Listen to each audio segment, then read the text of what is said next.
आवाज आ रही सबको?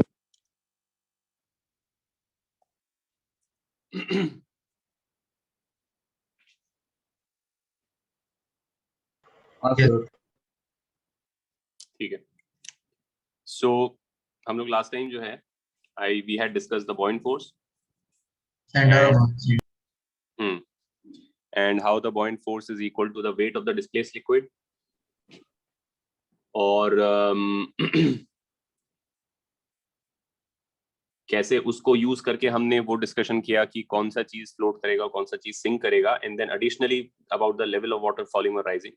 उसका मैंने तुम्हें एक मैथमेटिकल तरीका बताया to assign variables and write the equation of equilibrium and melting and all. Plus also you can reason it out from the fact that anything that is denser than liquid needs to displace more than its own volume to be able to float on the liquid. And so the mechanism that lets it do that is basically a boat, right? So and then after that we then come to the question of कि अगर हमारे पास एक extended body है जो liquid में है, जब तक point object है तब तक उस पे B force लग रही है ऊपर, कोई इशू नहीं है कि कहाँ पे वो लग रही है. एक्सटेंडेड बॉडी के केस में जो क्वेश्चन है वो ये है कि वो उस बॉडी पे किस पॉइंट पे ऑपरेट करेगा. जैसे mg सेंटर ऑफ ग्रेविटी पे ऑपरेट करता है, टेक्निकली सेंटर ऑफ ग्रेविटी पे ऑपरेट करता है, लेकिन क्योंकि मोस्टली हम यूनिफॉर्म ग्रेविटी से डील कर रहे होते हैं तो सेंटर ऑफ ग्रेविटी और सेंटर ऑफ मास एक ही पॉइंट पे जाते हैं, तो हम सेंटर ऑफ मास पे लगाते हैं, but in actual fact it is the center of gravity where gravity acts. And similarly there is a point called the center of buoyancy where the buoyant force is supposed to act. And the way you find the center of buoyancy of any object is by considering only its submerged part, forgetting about the remainder, take only the submerged part and हाँ ओम करेंगे 130 पे खत्म कर देंगे. And considering only the submerged part as an object in itself and assuming it to be a homogeneous object, जहाँ पे उसका center of mass होगा उधर में ही हमारा पूरे ऑब्जेक्ट का सेंटर ऑफ बॉयंसी होगा, उधर में उस पे बॉयंट फोर्स लगेगा. ठीक है, तो ये मैंने तुम लोगों को लास्ट टाइम बताया था. अब this actually leads to one kind of situation which has to do with, for example, the stability of ships and all. कि अगर मान लो एक शिप है, ठीक है, और वो फ्लोट कर रहा है और हम उसको फ्रंट व्यू देख रहे हैं, वो मेरी तरफ आ रहा है शिप, ठीक है, तो शिप कुछ ऐसा दिख रहा है पानी में फ्लोट करता हुआ शिप, ठीक है. नीचे से पॉइंटेड क्यों रखते हैं वो लोग? ऐसा कोई ट्रपेजियम जैसा भी शेप रख सकते हैं ना? नीचे से पॉइंटेड होता है एरोडायनामिसिटी के लिए, रादर हाइड्रोडायनामिसिटी के लिए, to be able to cut through water without experiencing too much of a drag.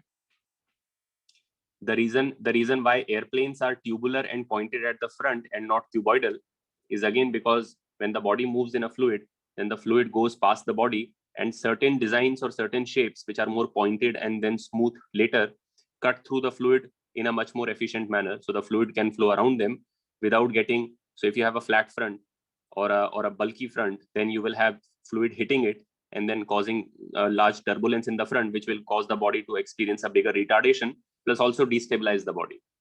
So the reason aeroplanes are tubular and then pointed, the reason bullets are tubular and then pointed, the reason missiles are tubular and pointed, the reason anything that has to move through a fluid has to be pointed and then widen out later has to do with how efficiently it can cut through the fluid. Similarly ships, अब ship का ऊपर का part जो है वो air में है, and ships don't move fast enough that the air drag is a significant factor.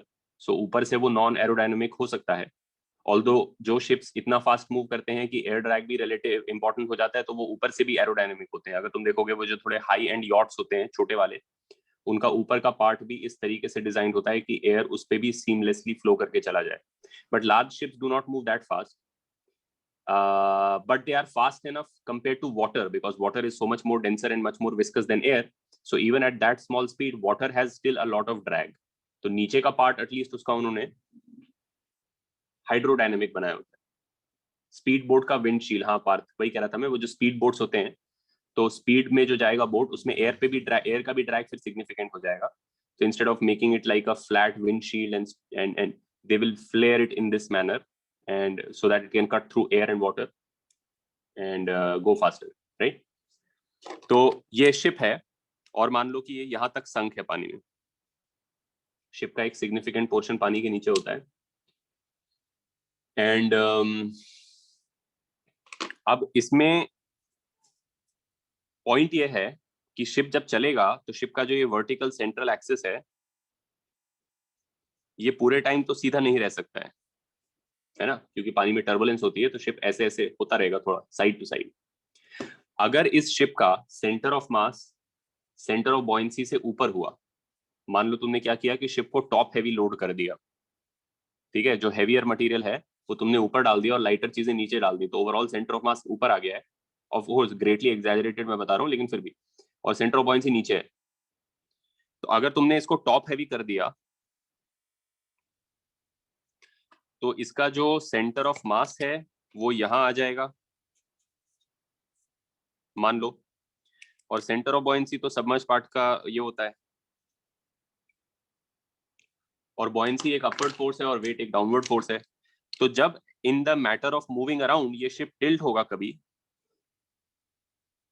तो जो टॉर्क जनरेट होगा वो एक्चुअली डीस्टेबलाइजिंग टॉर्क होगा, नॉन रिस्टोरिंग टॉर्क होगा. बॉयंसी एक अपवर्ड फोर्स है, वो इधर एक्ट करेगा एट द COB, और वेट एक डाउनवर्ड फोर्स है, वो इधर एक्ट करेगा at the COM, and you can see that the net torque is actually threatening to take the ship further in that direction. तो ये शिप टॉपल हो जाएगी, और इनफैक्ट टॉपल होके ये उल्टी फ्लोट करने लग जाएगी क्योंकि ये बॉटम हैवी हो जाएगी. फिर वो तुम्हें नहीं चाहिए ऑफ कोर्स. बहुत सारी चीजें होती हैं जो कि जिन पे कोई फर्क नहीं. अब तुम कैन प्लास्टिक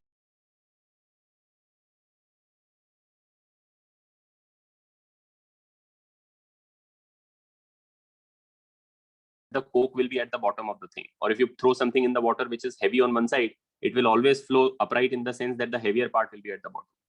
तो वही नेचुरल चीज को हम यहाँ पे यूटिलाइज कर रहे हैं कि शिप के केस में ये नहीं हो जाना चाहिए. तो शिप की लोडिंग तुम्हें बॉटम हैवी करनी पड़ेगी, जो हेवियर स्टफ है वो नीचे डालो, फिर लाइटर लाइटर लाइटर ऊपर डालो, और डिजाइन भी ऐसा होना चाहिए कि जब कंस्ट्रक्शन इसका हो तो हेवियर मटेरियल नीचे और lighter material as light as possible ऊपर हो, सो दैट एक्चुअली ये होना चाहिए कि शिप का जो COB है वो COM से ऊपर होना चाहिए. तो अब COB तो खैर पानी के अंदर ही होगा, तो मान लो COB तुम यहाँ पे लाए हो, लेकिन बॉटम हैवी लोडिंग से तुम COM नीचे ले आए हो, सो दैट अब जब इस पे जो ये लग रहा है इधर लग रहा है और ये इधर लग रहा है, and so this kind of a ship will upright itself on its own. This is a stable equilibrium. This is an unstable equilibrium. ये equilibrium तो है क्योंकि अगर as long as line vertical है तो equilibrium है, क्योंकि दोनों का टॉर्क 0 है, दोनों एक ही जगह से पास हो रहे हैं. लेकिन थोड़ा भी शिफ्ट होते ही ये पूरा गिर जाएगा, तो ये अनस्टेबल इक्विलिब्रियम है.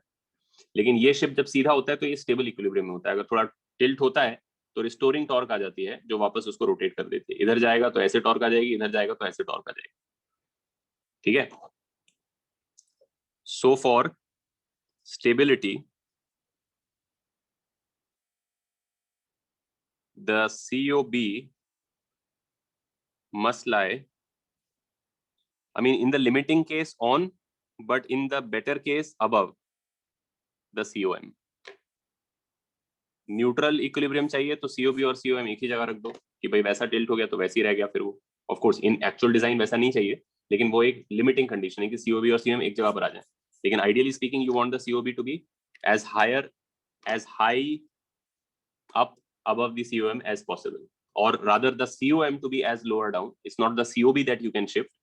अगर 100 टन कैरी करने वाला है शिप, चाहे वो ऊपर हैवी लोड करके करे चाहे नीचे हैवी लोड करके करे, संक तो उतना ही होएगा ये।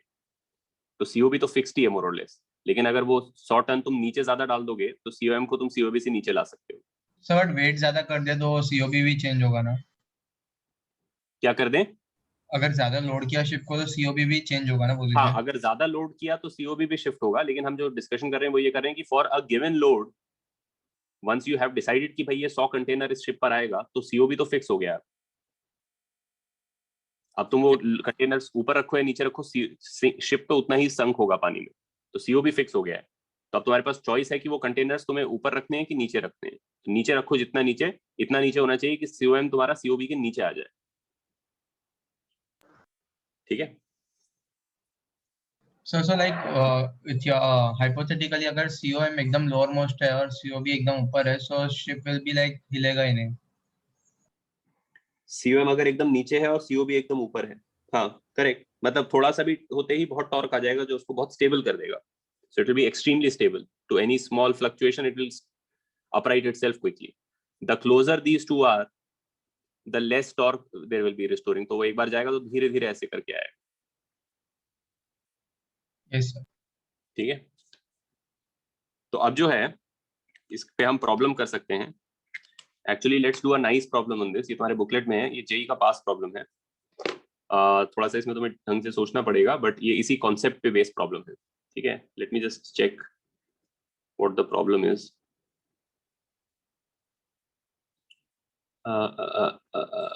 fluids.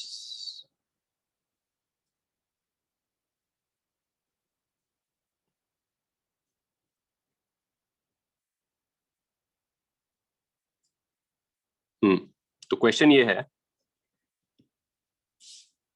कि there is a wooden stick of length L, radius R and density rho.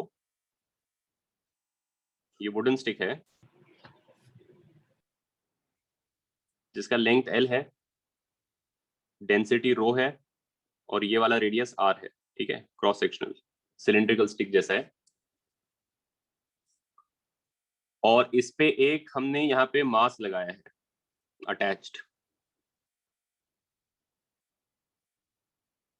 Point mass है। तो पॉइंट मास है तो उसका वॉल्यूम कुछ नहीं है, लेकिन उसका मास है m। ठीक है, हमारा एजेंडा ये है कि ये स्टिक जो है वर्टिकली इक्विलिब्रियम में फ्लोट करे in a liquid of density sigma.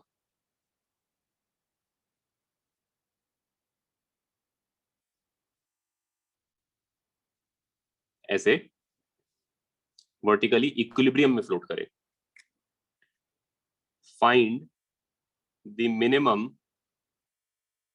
ये मैं नहीं देता हूं, यही फाइंड करना है। Find the minimum mass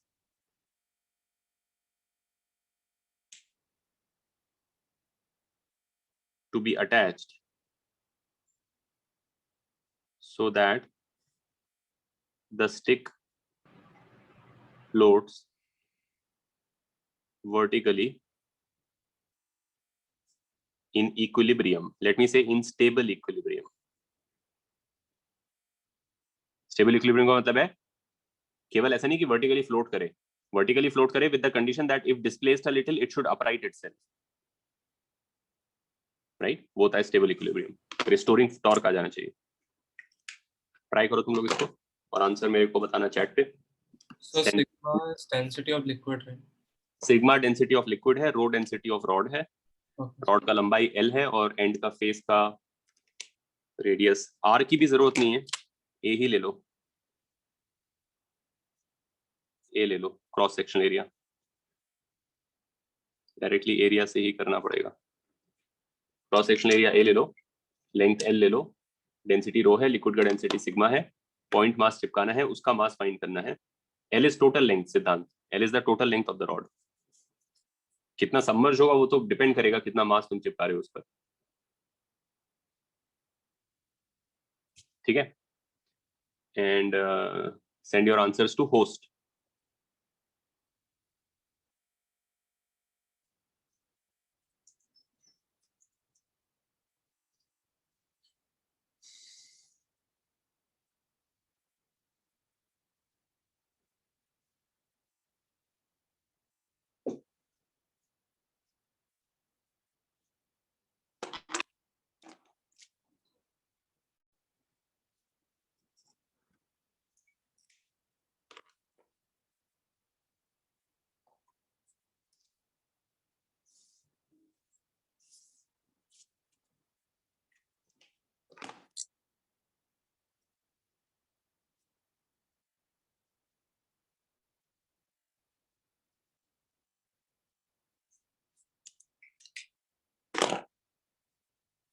sir rod का सेंट्रॉइड किधर होगा? रॉड तो होमोजेनस है, रॉड खुद से होमोजेनस है।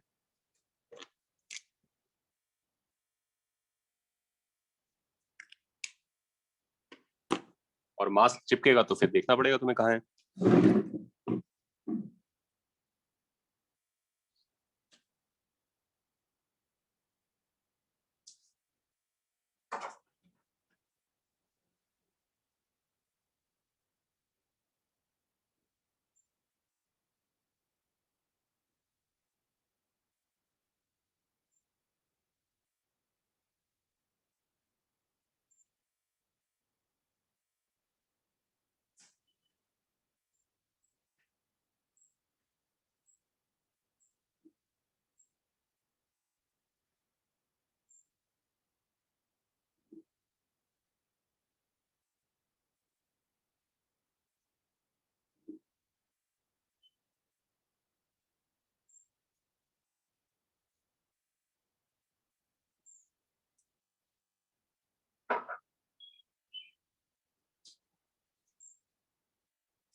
नहीं करेक्ट नहीं है आइवन, एकांश तेरा भी करेक्ट नहीं है।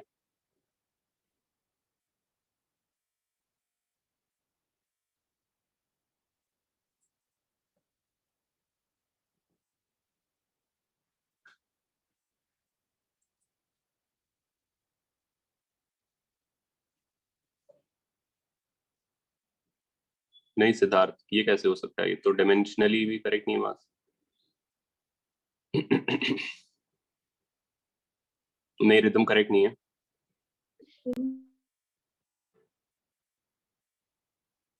Correct Chinmay, that's the logic, now you have to write it mathematically.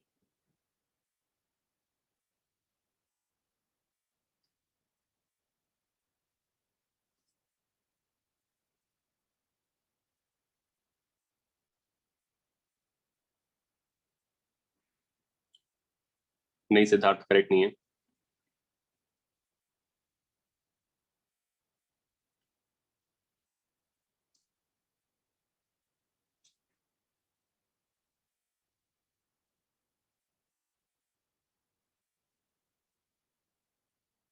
Sir answer थोड़ा गंदा है क्या? लिख दे तू बस, मैं देख लूंगा। नहीं स्नेक करेक्ट नहीं है।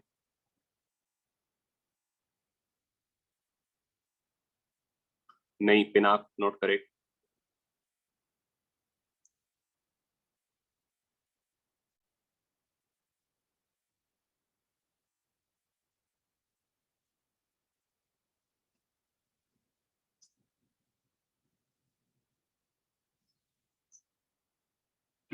नहीं, Om not correct.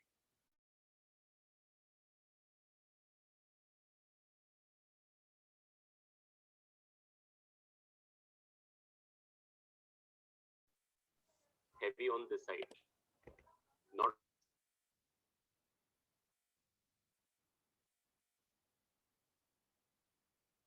rhythm, right? Miraj, area given है, जो सिंबल लिखे हैं वो सब गिवन है, तुम्हारे आंसर में सब आ सकते हैं. सिग्मा, रो, ए, एल, जी सब आ सकते हैं. जी वैसे आएगा नहीं, लेकिन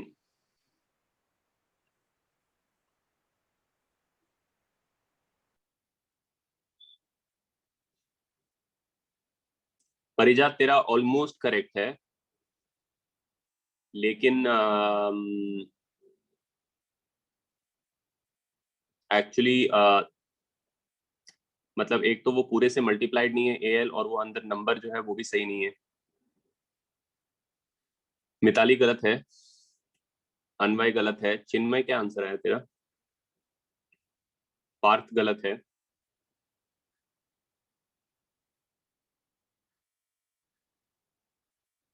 आशनी गलत है, चिन्मय तेरा आंसर मैं देख रहा हूँ. अंदर वो जो लिखा है वो सही नहीं है. रुक जा, मेरे को अलग से बताया तो.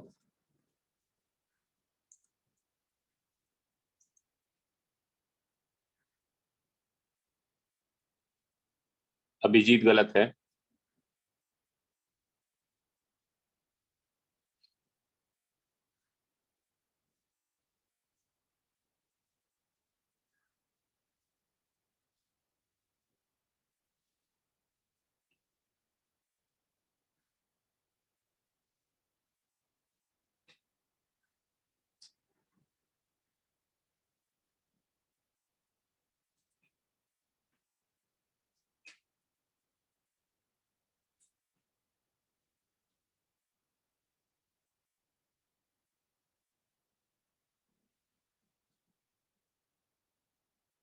अनवय गलत है,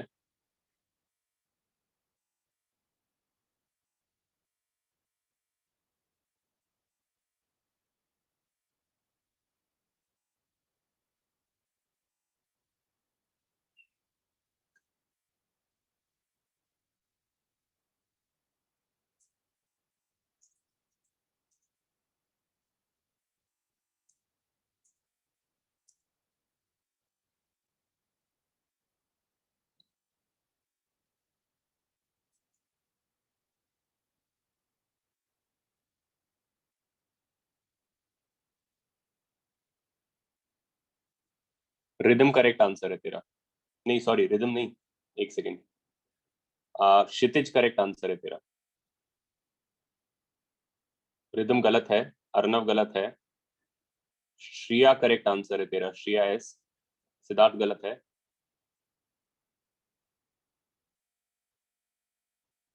मिराज गलत है. एक सेकंड, मिराज तेरा करेक्ट हो सकता है. मिराज तेरा करेक्ट है.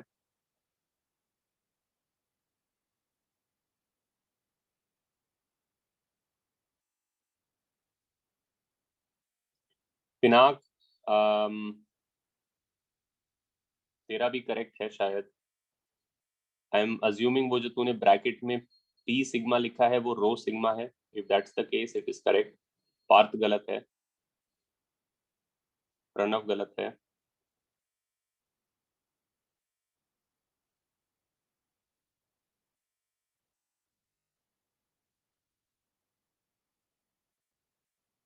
हाँ पिनाक करेक्ट.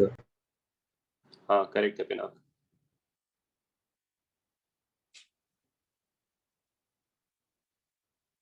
ओम गलत है,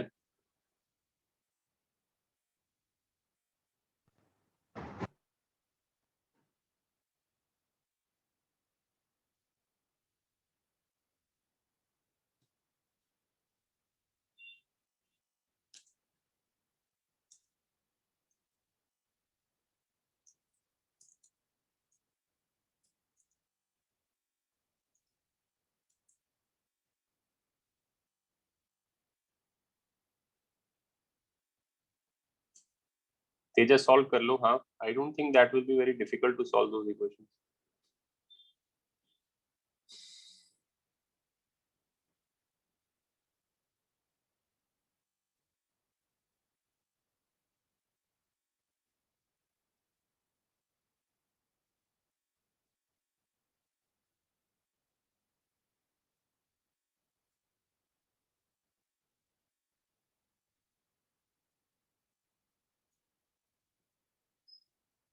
अवनीश गलत है, पार्थ गलत है.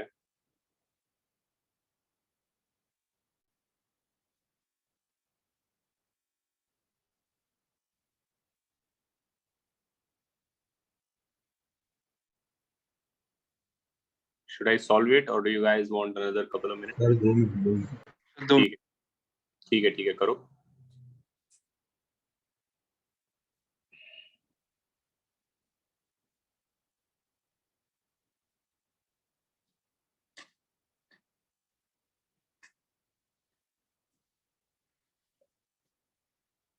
श्रेया करेक्ट है तेरा.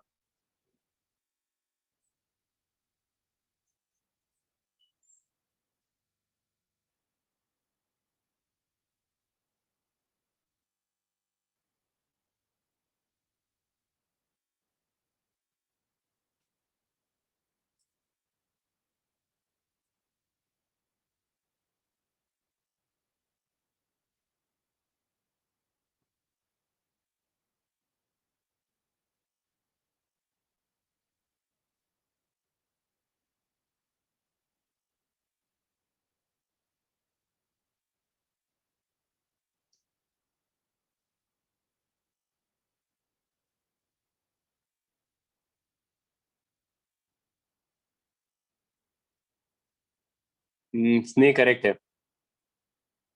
स्ने करेक्ट आंसर है तेरा.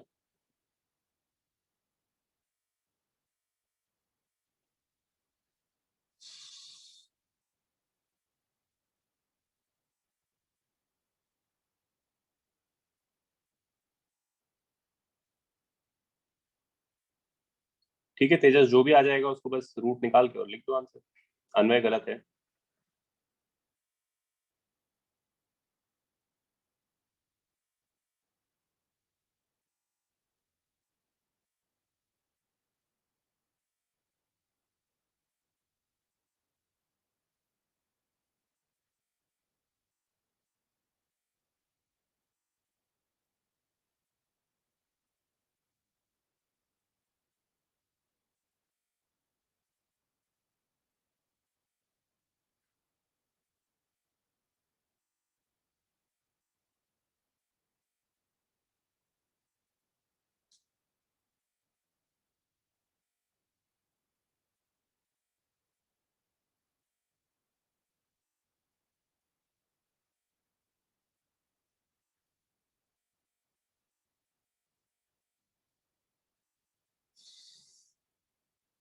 आइविन गलत है.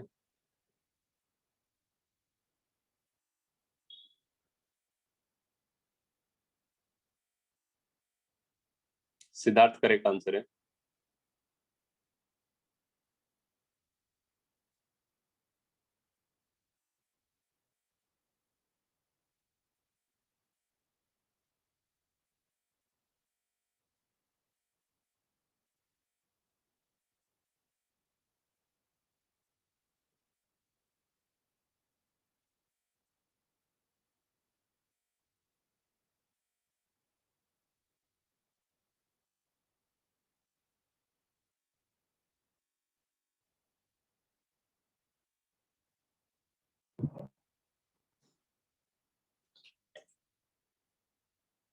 परिजात करेक्ट आंसर है अभी.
चलो मैं सॉल्व करता हूँ फिर। सर मैंने भेजा है, वो सही है कि नहीं? सेतु नहीं, हाँ हो सकता है पाथ क्वाड्रेटिक आता होगा। हर्षित करेक्ट नहीं है।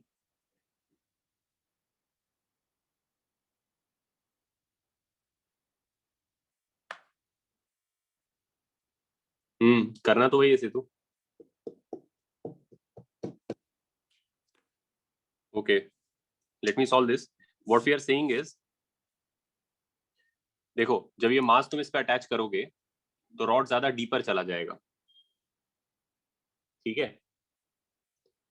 जितना ज्यादा मास अटैच करेंगे, यानी जितना the larger the value of this thing, the more the rod will sink, and the deeper the rod sinks, the lower its centre of buoyancy goes. Agenda है कि बॉयंसी का सेंटर सीओएम के ऊपर आना चाहिए। अगर तुम लाइटर मास लगा दोगे तो सेंटर ऑफ बॉयंसी ऊपर चला जाएगा, लेकिन लाइटर मास लगाने में प्रॉब्लम यह है कि ओवरऑल सेंटर ऑफ मास भी ऊपर चला जाएगा। हाँ एक सेकंड रुक जाओ, स्क्रीन थोड़ा सा ब्लर है।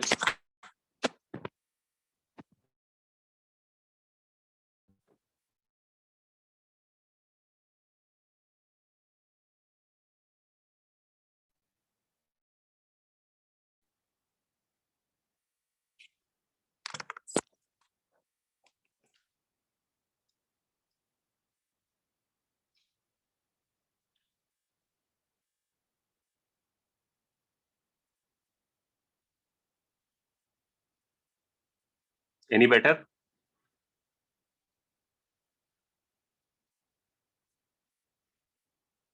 सो नहीं, give it a minute, should become a little better. तो अगर लाइट मास लगाते हैं तो फिर क्या होगा कि पूरा चीज थोड़ा बाहर निकल आएगा, तो सीओ भी थोड़ा ऊपर आ जाएगा, which is a good thing for us.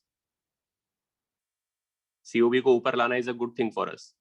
लेकिन प्रॉब्लम यह है कि बहुत लाइट मास कर दोगे तो कंबाइंड सिस्टम का सीओएम भी ऊपर चला जाएगा। जितना ये मास भारी होगा उतना ये सीओएम को नीचे पुल कर लेगा, क्योंकि तुम्हें कंबाइंड सीओएम निकालना है। तो there is a sweet spot in the middle somewhere. The mass must not be so heavy that it pulls the COB to below the COM by pulling the entire rod down, but it must also not be so light that the COM goes so higher that it goes above the COB. Essentially mathematically speaking बस ये करना है कि दोनों को same spot पे लाना है, COB और COM को लिमिटिंग कंडीशन करनी है। तो मैं क्या कर रहा हूँ, मैं इस सिस्टम को हॉरिजॉन्टली ड्रॉ कर देता हूँ, ठीक है। ये रॉड है हमारा, यहाँ पे मास m अटैच्ड है, लेट्स से उसकी वैल्यू m है। सबमर्ज्ड पार्ट और मेरा को लेंगे, क्या चीज, सबमर्ज्ड पार्ट को x लेंगे। हाँ, और ये तुम्हारा पानी है यहाँ तक, ठीक है। और मैं इसको अपना x एक्सिस ले लेता हूँ, ये मेरा y एक्सिस हो गया कोऑर्डिनेट सिस्टम का, और रॉड ही मेरा x एक्सिस हो गया। ये मेरा ओरिजिन हो गया जहां पे मास लोकेटेड है। तो basically condition for stable equilibrium क्या हो गई,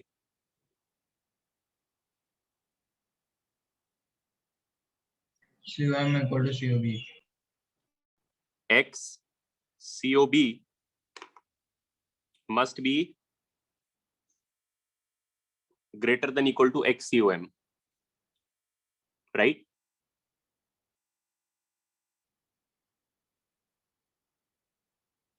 ऑल राइट। तो अब जो है पहले हम ये निकाल लेते हैं कि कितना रॉड अंदर चला गया है। तो मास m ले लेते हैं,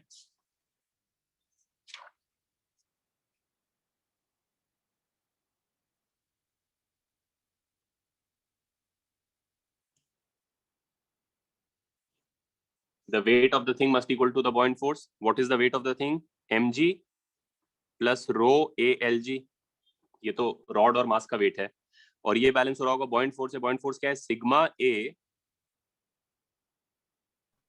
sir rho A L L की जगह x नहीं होना चाहिए।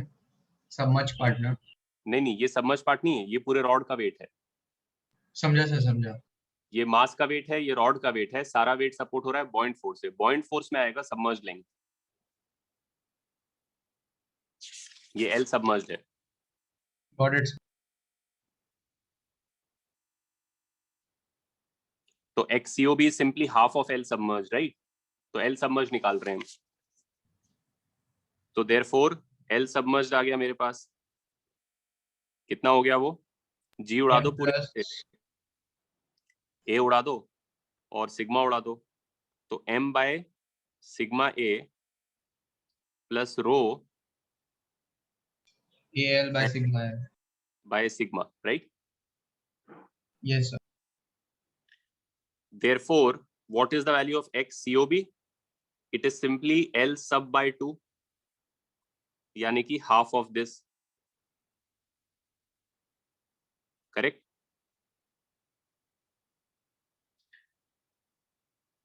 अब पूरे सिस्टम का सेंटर ऑफ मास लोकेट कर लेते हैं।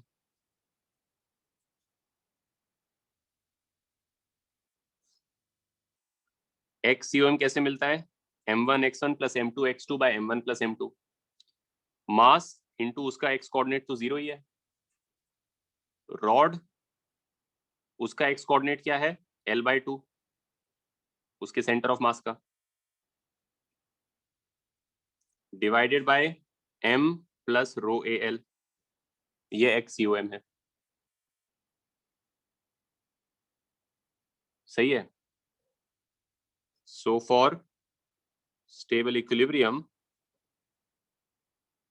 हमारी कंडीशन है XCOB must be bigger than equal to XCOM, which means की half M by sigma A plus rho L by sigma must be bigger than equal to rho A L square by 2 over M plus rho A L।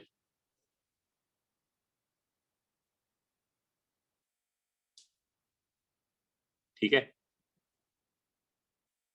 इसको जब तुम solve कर लोगे तो तुम्हारा answer आ जाएगा M equals to AL root of rho sigma minus rho. That's the correct answer. M में क्वाड्रेटिक बनेगा, उसका रूट लेना है हमको।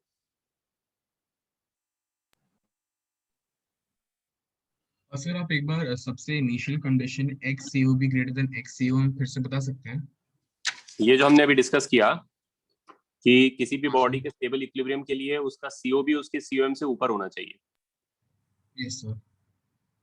और लिमिटिंग के लिए सॉल्व कर रहे हो तो जस्ट वहां पे कर दो। Yes sir. तो नीचे से देख रहे हो, तुम नीचे से जाओगे तो पहले कौन मिलना चाहिए तुमको? Centre of mass. Centre of मास मिलना चाहिए, बाद में COB मिलना चाहिए। तो इस Yes. ड्राइंग मैंने ऐसे ओरिएंट करके ड्रॉ किया है। तो यहाँ से चलेंगे तो पहले कौन मिलना चाहिए? COM, सेंटर ऑफ मास। और फिर COB मिलना चाहिए, यानी COB COM के बाद मिलना चाहिए। वही कंडीशन लिखिए। सर वो पॉइंट मास M के वजह से COB में फर्क नहीं पड़ेगा कुछ? पड़ेगा ना, उससे ही डिसाइड हो रहा है कि रॉड कितना अंदर घुसा हुआ है। L सब M पे डिपेंड करता है। समझा सर। कितना रॉड पानी में डूबा रहेगा वो इस मास पे डिपेंड करेगा। जितना ये हैवी रहेगा उतना रॉड डूबा रहेगा, जितना रॉड डूबा रहेगा उतना ज्यादा COB आगे शिफ्टेड रहेगा, क्योंकि ये लंबा रहेगा तो और आगे शिफ्टेड रहेगा। तो उस पर भी डिपेंड करता है। और COM का लोकेशन भी इस मास पे डिपेंड करता है। जितना ये मास हैवी होगा उतना COM इधर शिफ्टेड रहेगा। तो एक क्रूशल वैल्यू है जिसके बियॉन्ड मास का हैवी होना, मास का हैवी होने से, मास मान लो, पहले तो मान लो 0 मास है। अगर ये मास 0 होता, राइट, अगर ये मास 0 होता तो ये चीज ऐसा फ्लोट कराने के लिए हमको ये करना पड़ता कि इसका डेंसिटी इसकी डेंसिटी से एक सर्टेन अमाउंट ज्यादा होता। सर फिर रो इक्वल टू सिग्मा आ जाता। नहीं, रो इक्वल टू सिग्मा आ जाता। हाँ सर, वो आंसर देखिए ना आप उसको। हाँ, equal to 0, mass equal to 0 कर दो तो रो इक्वल टू सिग्मा आ जाता, राइट। तो तब तो ये करता है आराम से फ्लोट वर्टिकली। लेकिन अब मान लो तुम्हारे पास कंट्रोलर है, उससे तुम इसका मास बढ़ाते रहते हो। तो जब मास बढ़ाते रहोगे तो ये और पानी में नीचे जाएगा। तो इसका पानी में नीचे जाने से इसका COB और राइट जाएगा और COM लेफ्ट आएगा। तो COM लेफ्ट आ रहा है, CO भी राइट जा रहा है, एक पॉइंट पे वो क्रॉस ओवर कर जाएंगे और स्टेबिलिटी की कंडीशन आ जाएगी, वो ये कंडीशन है। इतना मास होना ही चाहिए इसका। Understood sir. ज्यादा में भी स्टेबिलिटी तो होगी ना? क्या चीज? इससे ज्यादा होगा तो भी स्टेबिलिटी तो होगी ना? हाँ हाँ, ये लिमिटिंग मिनिमम मास है जिससे स्टेबिलिटी आएगी।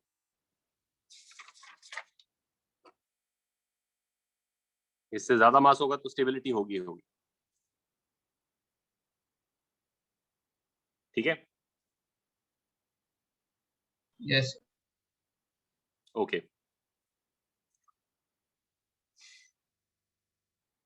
तो अब जो है हमारा बेसिकली स्टैटिक्स का पार्ट पूरा खत्म हो चुका है। सर बुकलेट में भी 2 ऐसे सेक्शन है फ्लूइड में। माने सर मतलब एक्सरसाइज 1 2 3 4 आई, फिर वापस वही आ रही है एक्सरसाइज 1 2 3 4, कुछ डायनामिक्स और स्टैटिक्स अलग अलग किया है। Properties of matter. नहीं नहीं, वो अलग है। वो एक प्रॉपर्टीज ऑफ मैटर वाला होगा जिसमें सरफेस टेंशन और विस्कोसिटी आता होगा। हाँ यस सर। हाँ तेजस, there is no upper limit on him. You can keep increasing the mass. I mean, eventually the mass will be so much that it will cause the whole thing to, I mean, the buoyancy, तुम ultimately max कितना buoyancy निकाल सकते हो इसमें, पूरा rod को submerge करके। मास का तो कोई वॉल्यूम नहीं है, उससे कोई buoyancy मिल नहीं रहा है, तो रॉड से buoyancy मिल रहा है। तो रॉड जितना जितना डीपर सिंक हो रहा है उतना तुम्हें buoyancy मिल रहा है। एक पॉइंट पे रॉड पूरा जब पानी में आ जाएगा, उससे एक्स्ट्रा buoyancy और अब निकाला नहीं जा सकता, पूरा चीज अंदर है। अगर मास उससे भी ज्यादा बढ़ जाएगा तो फिर ये चीज अब नीचे जाएगा सीधे डूबता हुआ, लेकिन वो भी स्टेबल इक्विलिब्रियम की कंडीशन होगी। रॉड इसके पीछे ही रहेगा, ये ऐसा ऐसा ही जाएगा। अगर ये थोड़ा मान लो ये जा रहा है जा रहा है जा रहा है, बीच में किसी चीज को टकराया जिससे रॉड ऐसा हो गया, तो मास ऑलरेडी इतना हैवी है कि वो उसको फिर सीधा कर देगा ऐसे करके। I mean the mass will tend to take the rod always vertically down while it is sinking. तो फिर एम मैक्स कैसे ढूंढेंगे जिसके लिए वो सिंक ना हो करके? वो कर दो, उसमें क्या है, पूरी बॉयंसी इक्वल टू पूरा वेट कर दो। पूरी बॉयंसी है रॉड का volume into rho sigma into g, और पूरा वेट है m plus rho ALG। Sir मतलब एवरेज डेंसिटी निकालना पड़ेगा। L सबको L कर दो ना, हाँ सर। बस आ जाएगा वो वाला m। नहीं, एवरेज डेंसिटी नहीं चाहिए होगा, क्योंकि टोटल मास और टोटल बॉयंसी की बात हो रही है। वो मास उसमें डिस्ट्रीब्यूटेड कैसे है वो इसमें डिसाइड नहीं करता कि सिंक करेगा या फ्लोट करेगा। Okay sir. बस सर एक्स को एल डालना है ना? L सबको L डाल दो, ओके सर। तो इतना मास मिल जाएगा जिससे अब ये चीज फ्लोट नहीं कर पाएगी। लेकिन while it is sinking it will still be in rotational equilibrium. Do you understand? Yes sir. क्योंकि तब भी इसका सिंकिंग के कारण इसका जो, क्योंकि मान लो जब ये पूरा अंदर चला गया, पूरा रॉड अंदर चला गया, तो अब इसका COB कहाँ है, रॉड की मिड पॉइंट पे।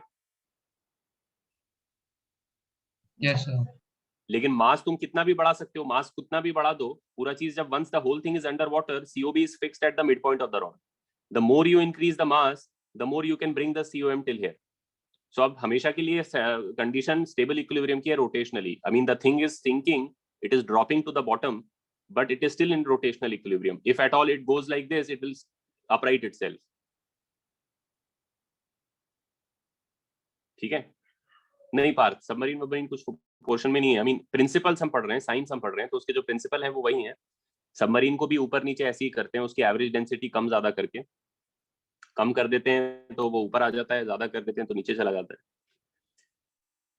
जब हम लोग वो फेंकते हैं डार्ट, तो डार्ट जो होता है उसमें एक हेवियर पार्ट होता है और एक लाइटर पार्ट होता है। तुम भले डार्ट को पीछे से पकड़ के फेंको, लेकिन डार्ट जाता फिर पॉइंटी पॉइंटी साइड से ये सामने। वो वही कंडीशन है कि हैवियर चीज जो है आगे आ जाएगी because of the fact of stable equilibrium, right. Sir parachute में भी ऐसे होता है ना, नीचे पैराशूट में भी ऐसी है, कोई भी चीज एरोज होते हैं या जो एरो मार रहे होते हैं तो उसमें आगे का टिप हैवियर रखते हैं, कि ऐसा नहीं कि एरो का जो टेल है वो जाके लग जाए, अब इवेंचुअली उसका टिप आगे आ ही जाएगा। सिमिलरली अगर तुम ड्रॉप कर दोगे किसी चीज को जो एसिमेट्रिकली हैवी है, जिसका एक साइड ज्यादा हैवी है, तो जब वो नीचे गिरेगा तो इधर का साइड से ही नीचे गिरेगा। शटल कॉक जो होता है बैडमिंटन में, उसमें इधर फेदर होता है और इधर वो उसका हेवियर स्टफ होता है, so that no matter when you hit it, it goes through air like this, but eventually by the time it is coming down on your racket, it's very unlikely that you will end up hitting on the feather part. It is probably going to come down like this only, so that you hit it on this part, right? Sir transfer of momentum भी hit करने के time वही part पे होगा ना? हाँ correct. हाँ ओम, submarines में चेम्बर्स होते हैं जिनको एम्प्टी और फुल कर सकते हैं पानी से, उनमें से पानी हटाया जा सकता है, इवैक्यूएट करा जा सकता है, तो वो वैक्यूम हो जाते हैं और पानी अलाउ किया जा सकता है. बलास्ट टैंक्स कहते हैं उनको. हाँ, correct. So and so by removing water from there or bringing water in, you can change the average density of the submarine and therefore it can go up or down. ठीक है? All right.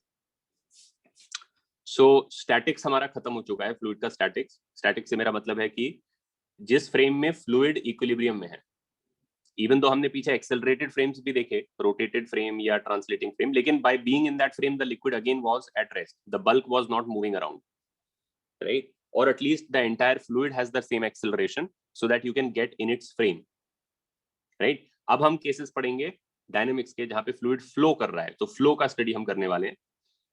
ठीक है?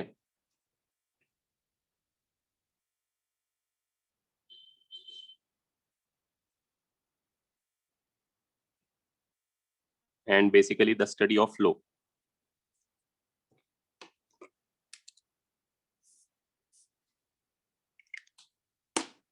तो इसमें जो है सबसे पहली जो चीज है वो ये है कि हमारा आइडियल लिक्विड है अभी भी, इसमें विस्कोसिटी नहीं है, सरफेस टेंशन नहीं है, कोई मॉलिक्यूलर फोर्सेस नहीं है, सिंपली वही है, कॉफी बीन्स है. लेकिन also at the same time the kind of flow that we are talking about, हम अज्यूम कर रहे हैं कि कैसा फ्लो होना चाहिए, हम वही टाइप का फ्लो पढ़ेंगे जिसको बोलते हैं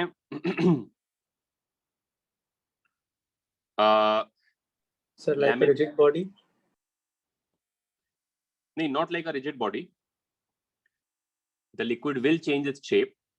We are able to study the flow where the liquid will go through from a wider cross section to a narrow cross section. ऐसा फ्लो हम यहाँ पे पढ़ सकते हैं, पढ़ेंगे इनफैक्ट. तो उसमें वो रिजिड बॉडी नहीं है क्योंकि उसका शेप जो है परपेचुअली चेंजिंग है. लेकिन हम जो पढ़ रहे हैं उसको बोलते हैं लैमिनार फ्लो. ठीक है? लैमिनार फ्लो का मतलब जो होता है वो ये होता है कि जो लिक्विड है उसमें अगर तुम किसी पार्टिकल को, मान लो एक लिक्विड का फ्लो चल रहा है, ठीक है, यहाँ पे लिक्विड का फ्लो चल रहा है, ऐसे करके लिक्विड फ्लो हो रही है, तो उसमें अगर तुम किसी भी जगह पे एक पॉइंट पकड़ो, ठीक है, तो इसमें डबल स्लिट एक्सपेरिमेंट भी आएगा? नहीं, उसका ऐसे कोई कनेक्शन नहीं है, वो लाइट का एक्सपेरिमेंट है, वो वेव ऑप्टिक्स में होता है. तो ये जो पॉइंट है स्पेस में, मान लो 2 डायमेंशनल फ्लो हो रहा है, ठीक है, तो जो पॉइंट है स्पेस में उस जगह पे एक वेल डिफाइंड वेलोसिटी होनी चाहिए. यानी कि जो जब भी कोई पार्टिकल लिक्विड का यहां पहुंचेगा तो उस वक्त उसकी वही वेलोसिटी होगी, वही डायरेक्शन में. ठीक है? हाँ गाइस, वो एलिमेंट वाला लेक्चर में ले लूंगा, नेक्स्ट वीक में लूंगा मैं. ठीक है? इंटीग्रेशन वाला I will announce beforehand and we will have that lecture next week में sometime, we will do that. ठीक है? तो जब भी कोई पार्टिकल इस लोकेशन पे पहुंचे तो एक वेल डिफाइंड वेलोसिटी होनी चाहिए जो इस पोजीशन पे डिपेंड करती है. मान लो 3D है तो XYZ पे डिपेंड करती है, टाइम पे डिपेंड नहीं करती है. यानी टाइम के साथ कुछ चेंज नहीं हो रहा है. यहाँ पे जब भी कोई पार्टिकल पहुंचता है तो उसकी यही वेलोसिटी होती है. अब अगर ये हर जगह ट्रू है तो फिर एक सॉर्ट ऑफ पाथ बन गया, क्योंकि जब तुम यहाँ होते हो अगर यही तुम्हारी वेलोसिटी हो सकती है तो तुम वहीं पहुंचोगे, और वहां हो गया तो वही वेलोसिटी हो सकती है तो वहीं पहुंचोगे. तो बेसिकली अगर ये कंडीशन पूरे फ्लो पे लगा दी जाए तो पूरा फ्लो पास्ट और फ्यूचर में कंप्लीटली डिटरमिन्ड है. नहीं, पार्थ फ्रिक्शन तो है ही नहीं, क्योंकि हम फ्लूइड के ही डोमेन में है. जो फ्लूइड पहले एस्टैब्लिश हो चुका है कि आइडियल लिक्विड है, उसी का ही स्टडी चल रहा है. लेकिन एक एडिशनल कंडीशन में फ्लो पे और लगा रहा हूँ. लिक्विड वही है, आइडियल लिक्विड है, कोई फ्रिक्शन नहीं है, कोई सरफेस टेंशन नहीं है, कोई लॉन्ग रेंज फोर्सेस नहीं है. द लिक्विड विल नॉट रब against the walls, it will smoothly go pass the walls, it will not रब विद इटसेल्फ. ठीक है? none of those things are present now. Additionally, I am imposing a condition that the flow is laminar, which is to say that at every point there is a well defined velocity, and so any particle that arrives here follows the same path. तो basically इसी path पे particle after particle चलते रहते हैं. ठीक है? ये जो पाथ है, और ये फिर डिटरमिन हो गया है कि the path is completely determined.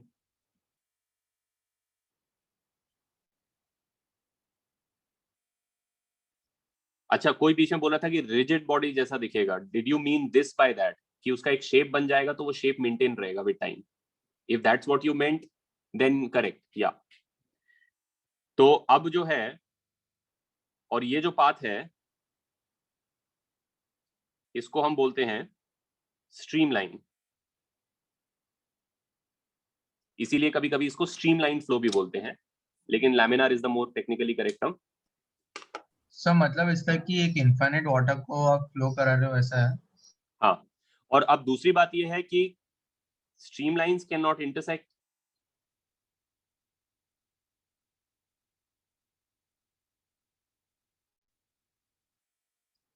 Automatically. क्यों? क्योंकि भाई अगर दो स्ट्रीमलाइन इंटरसेक्ट हो गए तो यहाँ पे तो दो अलग अलग वेलोसिटी वेक्टर्स आ जाएंगे, लेकिन वैसा हो नहीं सकता है। एक ही फ्यूचर है इस पार्टिकल का, जब वो यहाँ पहुंचे तो उसका एक ही फ्यूचर होना चाहिए, इसीलिए streamlines can not intersect. Sir ये नहीं समझा।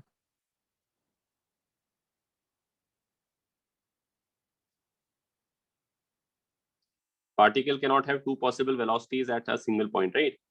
Yes sir. तो इसीलिए स्ट्रीमलाइंस आपस में इंटरसेक्ट नहीं करने चाहिए। स्ट्रीमलाइन एक पाथ है और पार्टिकल्स उस पे चल रहे हैं, तो जो पार्टिकल यहाँ है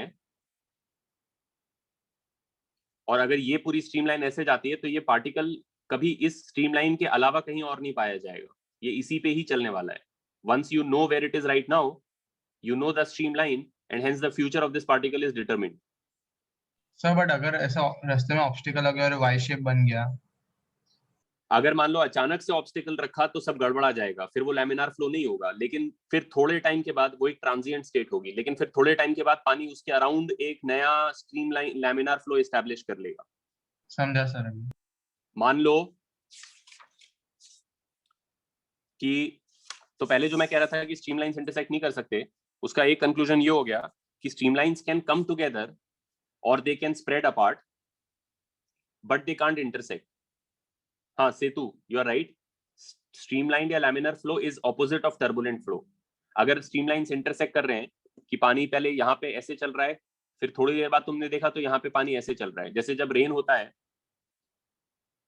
और तुम देखो कि रोड पे पानी फ्लो कर रहा है तो वो एक टर्बुलेंट फ्लो होता है, क्योंकि अगर तुम थोड़ी देर उधर देखते रहो तो अगर अभी तुम देख रहे हो पानी मोस्टली इस जगह पे पहुंच के इधर इधर जा रहा है, तो विद टाइम वो चेंज होती रहती है, क्योंकि पीछे कहीं पत्ता गिर गया होता है तो कंडीशंस चेंज हो गए होते हैं, क्योंकि nature is a constantly changing entity. therefore in actual fact it's very difficult to find the laminar flow anywhere in nature, right? Because things are always changing with time. तो पानी कभी इधर जा रहा है, फिर उधर कोई पत्ता गिर गया तो वो उसके अराउंड मूव कर गया, तो आगे यहाँ पे पानी ऐसा ऐसा जा रहा है। तो अगर तुम एक जगह पे देखते रहो एंड ओवर टाइम वो पानी की डायरेक्शन या मैग्नीट्यूड चेंज होती रहे तो वो टर्बुलेंट फ्लो है। लेकिन अगर तुम एक जगह पे देखते रहो और फॉरएवर वहां पे आता हुआ पानी हमेशा एक ही डायरेक्शन में एक ही वेलोसिटी से जाता हो, और ये हर जगह ट्रू होना चाहिए, यहाँ पे ऐसे जा रहा है, यहाँ पे देख रहे हो तो ऐसे चल रहा है। कॉम्प्लिकेटेड फ्लो हो सकता है, उसका शेप गंदा सा हो सकता है, उसकी क्रॉस सेक्शन नैरो या वाइड हो सकती है, लेकिन टाइम के साथ कुछ नहीं चेंज होना चाहिए। Make sir sense? ऐसा हुआ कि लाइक एक पहले ऑब्स्टिकल आ गया और उसके बाद वापस नॉर्मल ऐसा लैमिनार फ्लो हो गया दो अलग पाथ्स में, हाँ और फिर हाँ, वो दोनों परपेंडिकुलरली इंटरसेक्ट कर रहे हैं, तो फिर नहीं तो नहीं सब मतलब इंटरसेक्ट कर नहीं सकते हैं दो नहीं स्ट्रीमलाइन। नहीं करेंगे, नहीं करेंगे। मान लो कि, अच्छा पहले मैं एक चीज बोल देता हूँ, तो what can happen with streamlines is that they can move like this, but if आगे जाके मान लो कंडीशंस ऐसी हैं कि जगह कम है उधर से निकलने की, तो स्ट्रीमलाइंस पास भी आ सकते हैं कि भाई अब वहां पे क्रॉस सेक्शन एरिया कम है हमारे फ्लो का, so they can come together, they can come very close together, this can also occur. They must not intersect, that's the only condition. So they will change according to what the situation is, what is the available cross sectional area, ठीक है? But तुम देख रहे हो कि आपस में intersect नहीं कर रहे हैं, इसीलिए किसी का भी फ्यूचर ट्रेजेक्टरी चेंज नहीं हो सकता, जो इस पे है वो इसी पाथ पे चलने वाला है। So streamlines can bunch together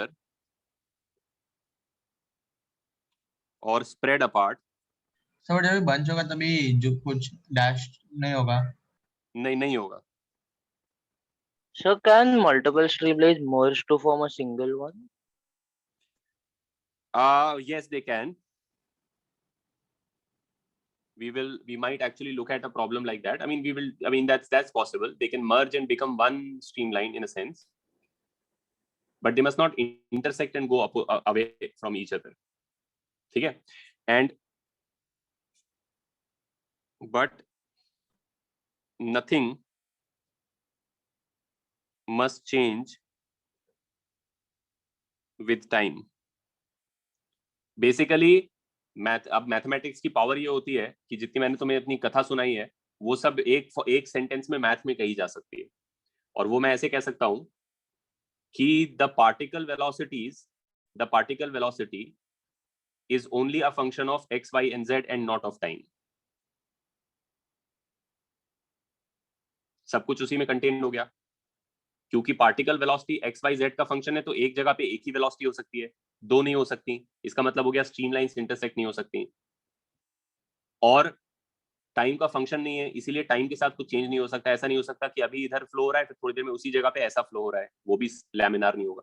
तो just saying that v x y z, that v is a function of x y z and not of time, covers all of this thing that I've said, but I'm just elaborating on it to give you a feel for it. This is a laminar flow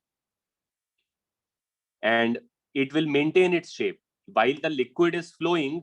This shape that you are seeing will be maintained in space. It will almost look like a solid of that shape. तुम लोगों ने अगर देखा होगा कभी video laminar flow का, I am not sure if you have seen, but the way laminar flow looks is actually quite surprising and actually बहुत ही shocking सा दिखता है कि वो, मैं तुम लोगों को एक दिखाता हूँ, रुक जाओ, वेट 1 सेकंड. सर आप कह रहे हो कि does not change with time, मतलब ग्रेविटी कुछ एक्ट नहीं करेगा, वैसा कह रहे हो? नहीं, सब कुछ एक्ट हो रहा है अंडर द कंडीशंस, सब कुछ एक्ट हो रहा है, लेकिन while that is ongoing, nothing is changing with time. The flow might be due to gravity, it might be falling down due to gravity, but time पे डिपेंड होगा ना? Time में डिपेंड होगा. टाइम पे ऐसे डिपेंड होगा कि ये वाली वेलोसिटी, अगर ये नीचे गिर रहा है तो ये वाली वेलोसिटी इससे ज्यादा होगी. हाँ सर. लेकिन यहाँ पे वेलोसिटी टाइम डिपेंडेंट नहीं है ना. ओके, वैसे बोल रहे हो आप. मतलब जो भी यहाँ पहुंचता है वो 5 से चल रहा होता है, जब वो यहाँ पहुंचता है तो 15 से चल रहा होता है. तो यहाँ से यहाँ तक आने में वेलोसिटी बढ़ सकती है, वो मैं नहीं कह रहा हूँ. इसी जगह पे टाइम के साथ नहीं चेंज होनी चाहिए. समझ गया सर. है ना? This can be faster than this, which can be faster than this, which can be faster than this, but this must not keep changing with time. That will be turbulence. Right? Let me show you guys a video, nice video. I just googled it. मैं host हूँ क्या? हाँ. I'm going to share my screen and then you can see.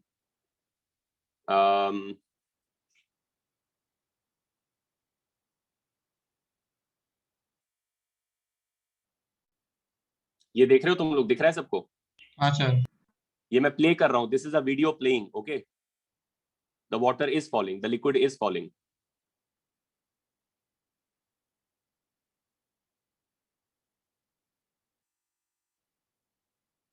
Sir black दिख रहा है. तो बहुत lag हो रहा है. सर ग्रुप पे भेजो, लैग नहीं होगा. ठीक है, मैं इसको वो कर दूंगा, तुम्हें ग्रुप पे डाल दूंगा. ठीक है, डाउनलोड करके. मैं सर सिर्फ लिंक भेज दो ना, हम लोग देख लेंगे. ठीक है, ओके. तो now let me put this link there also.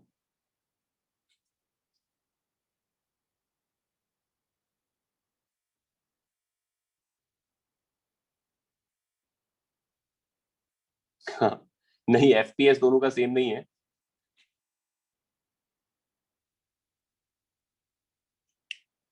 ठीक है, तो अब जो है I will send the link, you can check it out in a couple of minutes. वो मेरा व्हाट्सएप लॉगिन हो रहा है, तुम लोग देख लेना उसको. बट आई होप सबको मोर और लेस आइडिया आ गया होगा कि क्या चीज है ये.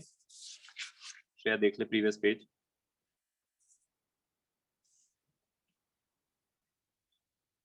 ठीक है, तो इसको लैमिनार फ्लो बोलते हैं. और a counter example or an example of turbulent flow is practically any flow that you find in reality. Literally every flow in reality is a turbulent flow. A very good example of very turbulent flow, or rather a flow which is initially laminar and then turbulent, is basically smoke rising from the candle. वो जब हम जलाते हैं ना, धूप अगरबत्ती जब जलाते हैं तो उसमें से इनिशियली स्मोक निकलता है, और मानो कि रूम का हवा बहुत वो नहीं कर रहा है, मोशन नहीं कर रहा है। एक्चुअली वैक्यूम में वैसे दिखता, लेकिन अगर मान लो हवा बहुत ज्यादा मूव नहीं कर रही है तो स्मोक का इनिशियली जो स्ट्रीक निकलेगा वो काइंड ऑफ शेप मेंटेन रखेगा। स्मोक ऊपर जा रही है लेकिन जो उसका ग्लोबल स्ट्रक्चर है स्मोक स्टैक का, वो शेप मेंटेन रहेगा। उसमें अगर कहीं बेंड भी है तो वो भी थोड़ी देर तक शेप मेंटेन रखेगी अपना। स्मोक चल रहा है ऊपर लेकिन वो वही पाथ फॉलो करता हुआ जा रहा है। लेकिन फिर जब वो सिग्निफिकेंटली ऊपर चला जाता है तो फिर उसमें जो हो जाता है वो टर्बुलेंस होता है। वो टाइम के साथ चेंज हो रहा है, कभी ऐसे कभी ऐसे। ठीक है। तेजस वो भी तो सही बोल रहा है। इनफैक्ट जो वीडियो में दिखा रहा था वो नल का पानी था। नल का पानी में जब तुम टैप खोलते हो तो जो शुरू में पानी गिर रहा होता है just under the tap and for a little while, that is a laminar flow. You must have seen, अगर तुम लोगों ने कभी देखा होगा इतना ध्यान से, टैप में क्योंकि यूजुअली कुछ उसके टैप के माउथ में यूजुअली कुछ इंपरफेक्शंस होते हैं, कभी कैल्शियम डिपॉजिट हो गया होता है, तो पानी जब निकलता है तो एकदम ट्यूब की तरह नहीं निकलता है, उसमें कुछ ऐसा मसल सा जैसा बना होता है, टेंडन जैसा बना होता है, ऐसा पानी का वो बना ही रहता है। Like it maintains that shape, it has a kind of a shape, jelly जैसा वो मेंटेन रहता है। पानी गिर रहा है बट शेप मेंटेन है। फिर जब सिग्निफिकेंटली नीचे आ जाता है फिर वो उसमें फ्रॉथिंग हो जाती है और वो टर्बुलेंस हो जाती है। ठीक है, ऑलराइट। तो अब जो है हम पढ़ने वाले हैं। वैक्यूम की वजह से टर्बुलेंस होता है ना, अरे एयर की वजह से टर्बुलेंस होता है, राइट? नहीं नहीं नहीं, जरूरी नहीं है। इवन वैक्यूम में अगर पानी सिग्निफिकेंटली नीचे गिरेगा तो एक पॉइंट के बाद जब वो सिग्निफिकेंट वेलोसिटी गेन कर लेगा तो उसमें टर्बुलेंस आ जाती है। सब ऐसा क्यों? वो एक अलग कहानी है, लेकिन स्पीड का फैक्टर होता है और दूसरा उसकी अपनी विस्कोसिटी का फैक्टर होता है। और भी फैक्टर्स होते हैं, ये हम थोड़ा सा क्वांटिफाई करेंगे जब हम विस्कोसिटी पढ़ेंगे। उसके लास्ट में मैं बताऊंगा कि टर्बुलेंट और लैमिनर फ्लो के बीच में डिस्टिंग्विशन कैसे करते हैं based on what quantity. But in general turbulence is a very hard problem to solve. Turbulence, in fact, if you can believe it, turbulence is an unsolved problem at this point. ठीक है, तो ये थोड़ा surprising fact है। वो इसलिए surprising है क्योंकि फ्लूइड मैकेनिक्स जो है, या रादर मैकेनिक्स जो है, वो एक बहुत पुराना साइंस है, बहुत पुराना फिजिक्स है, 300 साल पुराना फिजिक्स है। तो अब एट दिस पॉइंट उसमें बहुत कुछ बचा नहीं है जो कि अनसॉल्व है, जो कि ओपन प्रॉब्लम हो। अब जो ओपन प्रॉब्लम्स हैं वो बहुत आगे हैं, वो जनरल रिलेटिविटी में है या स्ट्रिंग थ्योरी में है या क्वांटम मैकेनिक्स में है। अब आज की डेट में कोई बोले कि यार न्यूटन्स लॉ में एक ओपन प्रॉब्लम है, तो ये अनबिलीवेबल बात होगी कि सब तो पता है हमें, उसमें ऐसा क्या चीज है जो नहीं सॉल्व कर सकते। Turns out fluid flow when it is turbulent is actually an open problem. I mean not just to be able to say कि उसका आंसर क्या होगा, there is a separate set of equations which govern fluid flow under all conditions, उनको Navier-Stokes equations बोलते हैं। और वो problems के बारे में एक prove करना है चीज which is actually an open problem. If you solve it, you get $1 million. There are a bunch of problems which are called millennium problems. 6-7 problems हैं जो open problem है across physics, mathematics and computer science.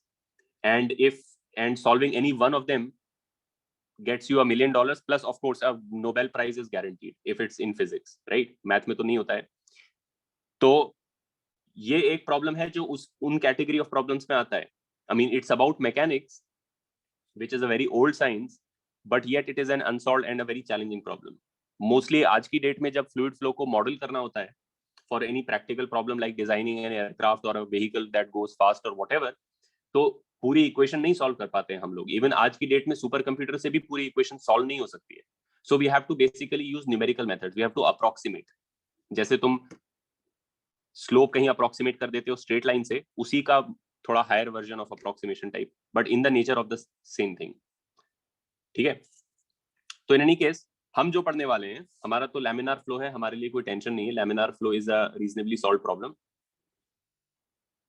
And इसमें जो main हमारे equations होने वाले हैं वो 2 इक्वेशंस हैं। सारे प्रॉब्लम्स जो लैमिनार फ्लो के होंगे वो 2 इक्वेशन से सॉल्व होते हैं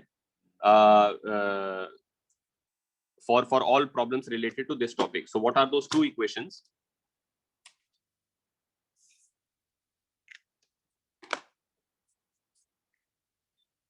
The first equation is basically a conservation of mass equation. ठीक है, लेकिन क्योंकि तुम्हारा लिक्विड इनकम्प्रेसिबल भी है, right, it's an incompressible liquid, therefore the conservation of mass equation really becomes a conservation of volume equation. Do you guys understand what I'm saying? Yes. वैसे तो conservation of मास तुम कर रहे हो, लेकिन अब क्योंकि डेंसिटी उसकी चेंज हो नहीं सकती है, तो ऑटोमेटिकली वॉल्यूम कंजर्वेशन की ही इक्वेशन लिखी जा रही है। डेंसिटी डेंसिटी कैंसिल हो जाएगा, initial mass equal to final mass कर रहे हो, तो initial density into initial volume equals to final density into final volume, technically speaking वो करना है। और अगर रियलिस्टिक लिक्विड्स जब लेते हैं, हम लोग नहीं करेंगे, लेकिन जब रियलिस्टिक लिक्विड्स लेते हैं तो उनकी क्योंकि डेंसिटी भी, अगर वो नैरो पाइप में जा रहा है तो उसकी डेंसिटी चेंज हो रही है, तो फिर ρ1 v1 इक्वल्स टू ρ2 v2 करना होता है, करेक्टली स्पीकिंग, मास कंजर्व कर रहे हैं। लेकिन हमारा क्योंकि आइडियल लिक्विड है, उसका रो कांस्टेंट है, तो ρ1 ρ2 इक्वल होके कैंसिल हो जाते हैं, तो बेसिकली वो it turns into v1 equals to v2, volume here equals to volume there, और volume in equals to volume out. This is called the equation of continuity. But ये बस इसका फैंसी नाम है, in reality it is conservation of मास।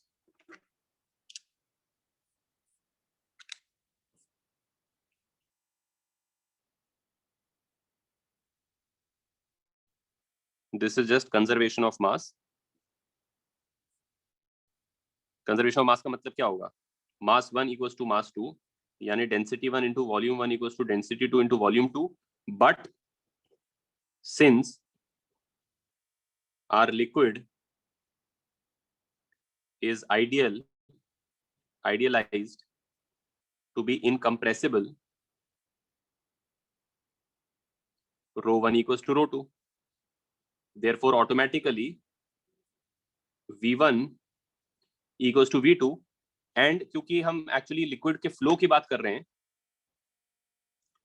तो more appropriately it becomes A1 V1 equals to A2 V2, where these V's are not volumes, वो capital V हैं, these are the velocities or the speeds there.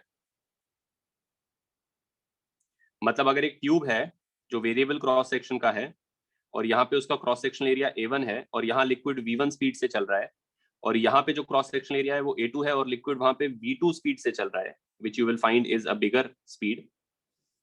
तभी ऐसा होता है कि जब तुम पानी दे रहे होते हो प्लांट्स को, तो उसको ज्यादा दूर फेंकने के लिए तुम ट्यूब को प्रेस करते हो, नैरो हो जाता है तो पानी स्पीड से निकलता है, क्योंकि वॉल्यूम फिक्स्ड है।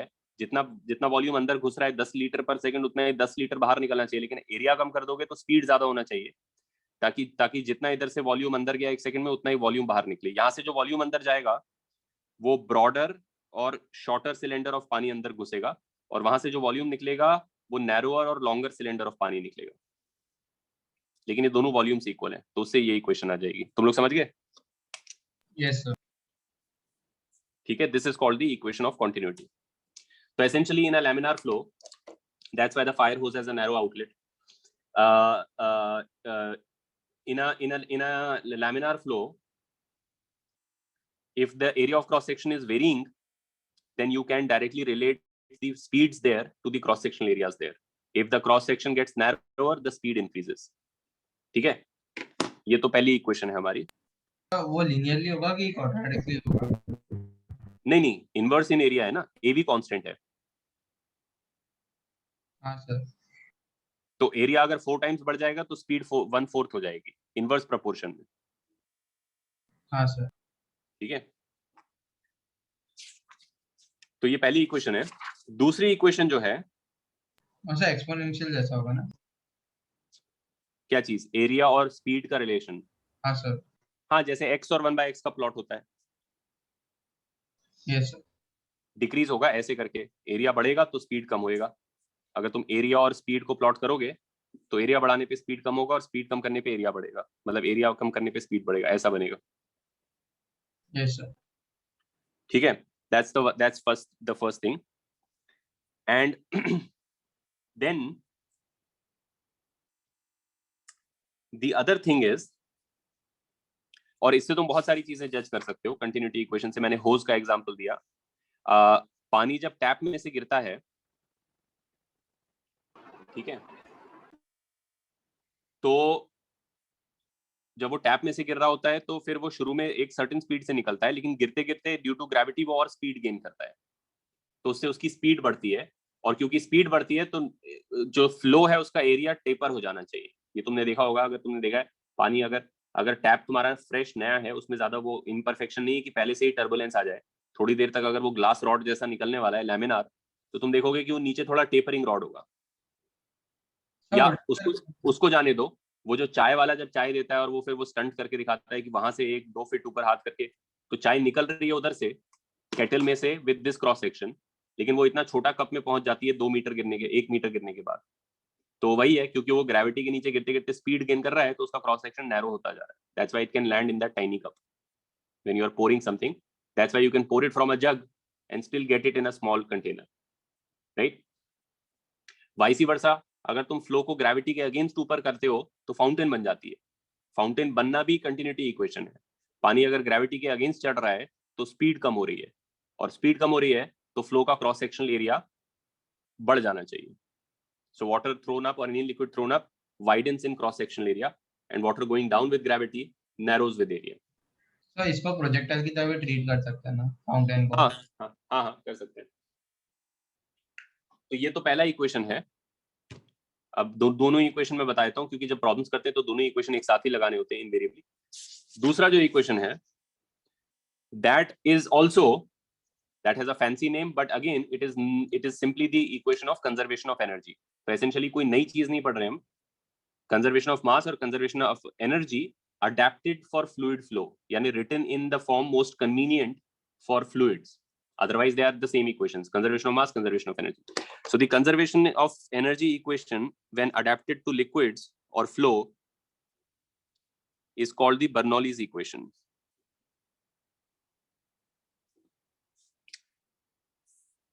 Okay, it's called the Bernoulli's equation or Bernoulli's equation or whatever you want to call it. And that's really, in reality, this is just conservation of energy.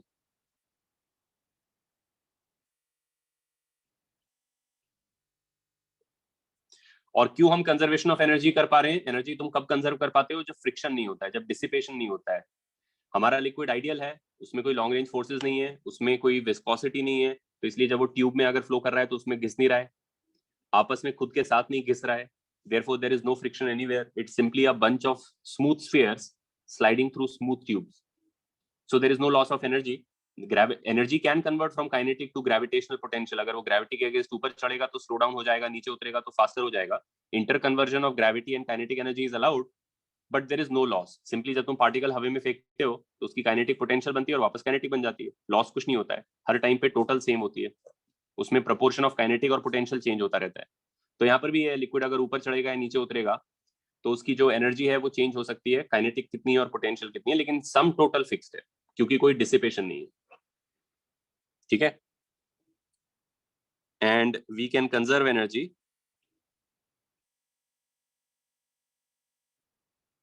because there is no dissipative forces.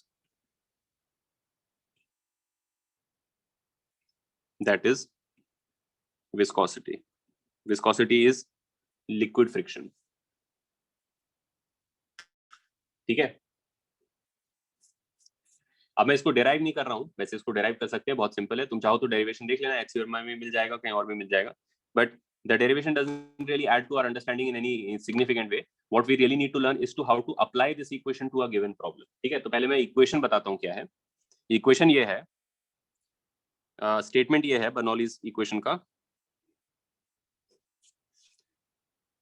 In a laminar flow along a laminar flow, the pressure plus half rho v square plus rho gh is a constant.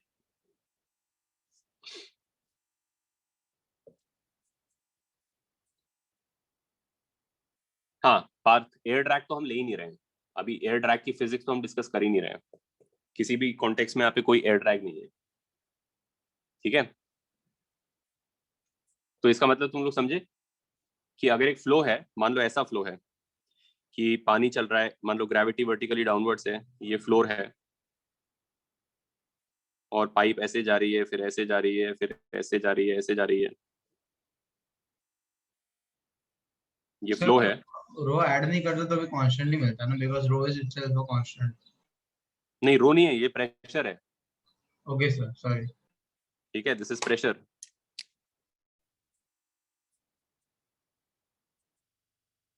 This is speed. This is height. above ground. Ground माने zero of gravity. जरूरी नहीं है कि वो ground हो, तुम कहीं भी जीरो ऑफ ग्रेविटी ले सकते हो, वो तुम्हारे ऊपर होता है depending on the problem. But एक रेफरेंस हाइट के ऊपर कितना हाइट है. तो मैं कहना चाह रहा हूँ कि तुम इसको अप्लाई कैसे करते हो. अप्लाई तुम इसको ऐसे करते हो. इक्वेशन तो ये है,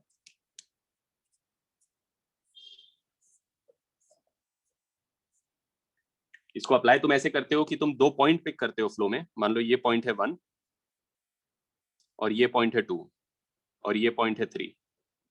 तो मान लो इसकी जो हाइट है वो h1 है, इसकी जो हाइट है वो h2 है, इसकी जो हाइट है वो h3 है.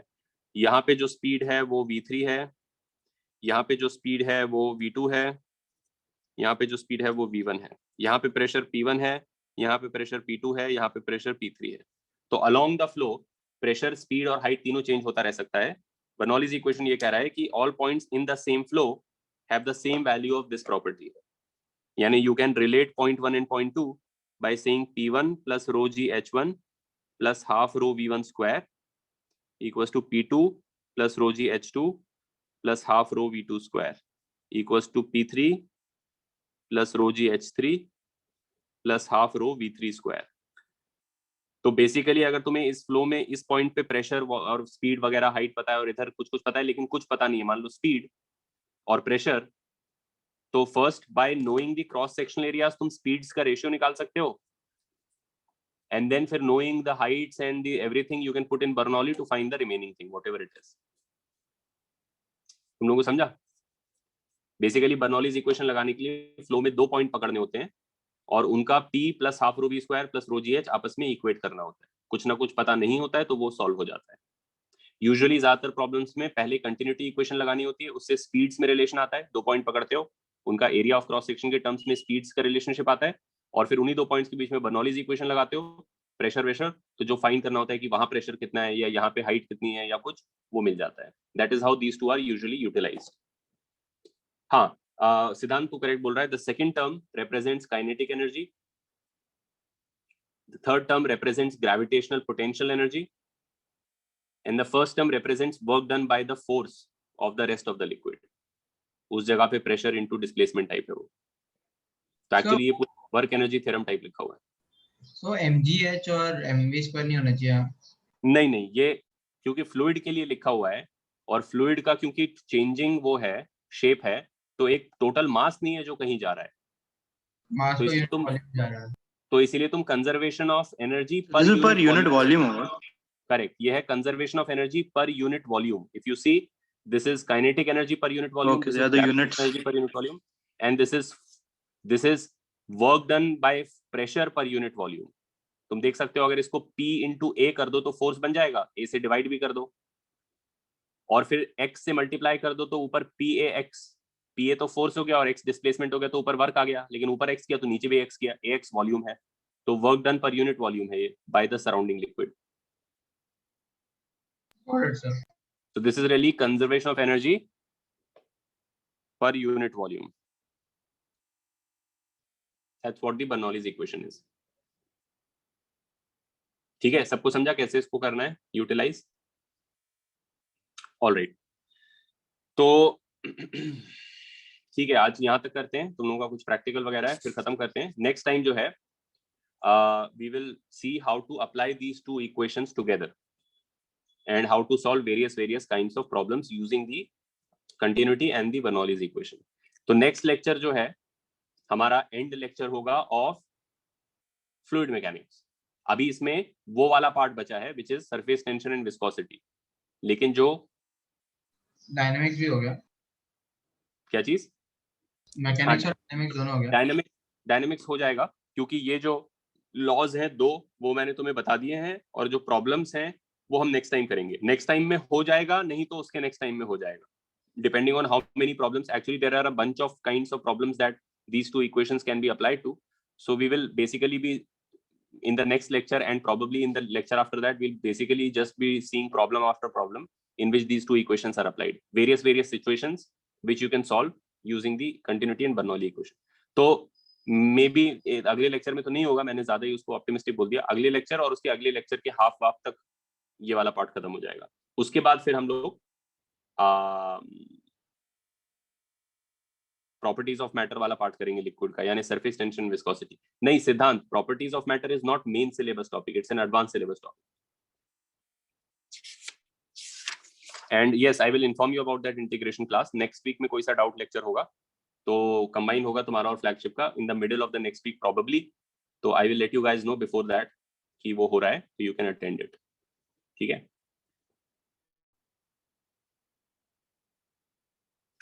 All right, any questions? खत्म करते हैं हम। सर हाँ सर, आप जब एक बस अगरबत्ती का एग्जांपल दे रहे थे, तो सर हाँ। Why does the smoke go in a laminar flow there? Because the smoke is lighter than air, and once it reaches a certain height, it picks a certain speed. It becomes faster as it goes up. Like heavier things become faster when they go down. Lighter things become faster when they go up. Because the buoyant force on them is bigger than their weight. So they have an acceleration upwards, like a helium balloon. Yes sir. So therefore, as they keep going up, they become faster and faster. And at some velocity, they cross over into turbulence. तो actually laminar से turbulence जो cross over होता है वो velocity पे depend होता है, speed पे। If you are moving slowly you can have laminarity more और less, but beyond a certain speed it will eventually become turbulence. ठीक है, Yes sir. Thank you.